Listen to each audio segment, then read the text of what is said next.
बेरीज येते, पण तुम्ही घाबरतात यायला पुढे का? कारण तुम्हाला संख्या वाचता येत नाही. समजा उत्तर आलं 14, समजा 6 अधिक 8 उत्तर किती आलं? 14. किती आलं? 14. तुम्हाला माहिती आहे 14 उत्तर आलं, पण तुम्हाला हेच माहित नाही 14 कसे लिहायचे. समजा उत्तर आलं 32. किती उत्तर आलं? 32. तुम्हाला माहिती आहे उत्तर 32 येतंय अधिक करून, पण 32 कसे लिहायचे तेच कळत नाही. मग तुम्ही काय करता?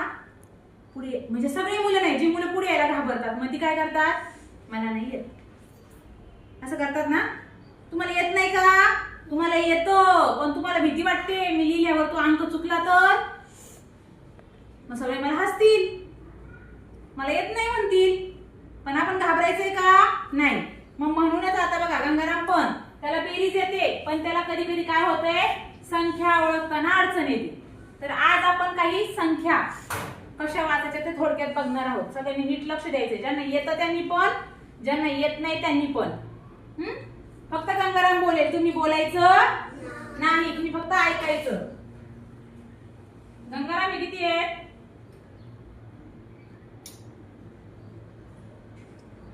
किती आहेत गंगाराम? 12. Very good. हे किती आहेत गंगाराम? 17. जोरात बोलायचं. 17. 17. Very good. हे किती गंगाराम? बघितलं का? पटकन आलं बघा. 14. Very good. हे किती आहेत? बोलू नका. 18. हे किती आहेत?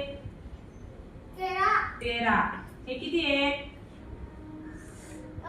11. हे किती आहेत? 19. हे किती आहेत? 20. हे किती आहेत? 15. बघा आता गंगारामला 20 पर्यंतच्या संख्या पटकन ओळखता येतात. आता आपण पुढे जाऊया. आता आपण 21 ते 30 मध्ये जाऊया. आता गंमत बघूया काय होते.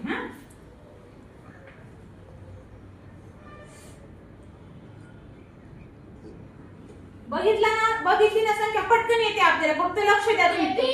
Very good. कसं वाचलं गंगाराम सांग मला? जोरात जोरात सांग, सगळ्यांना सांग. याला काय वाचलं तू? ते. आणि याला 20 का वाचलं याला? Very good. जोरात सांग. 2 दशक किती असतात? 20. बघा त्याला येत नव्हतं, पण आता आपण त्याला मगाशी सांगितलं ना, तर त्याला बऱ्यापैकी यायला लागले आणि त्याला आता छान वाटतं. त्याचा चेहरा बघा आनंदी दिसतो आपल्याला, आहे की नाही? आता परत जर मी त्याला म्हटले ना की गंगाराम चल गणित सोडवायला, तो भांडण झाल्यावर कसा एक उडी मारून जायचा, तसा गंगाराम उडी मारून इकडे येणार. गंगाराम ते कशा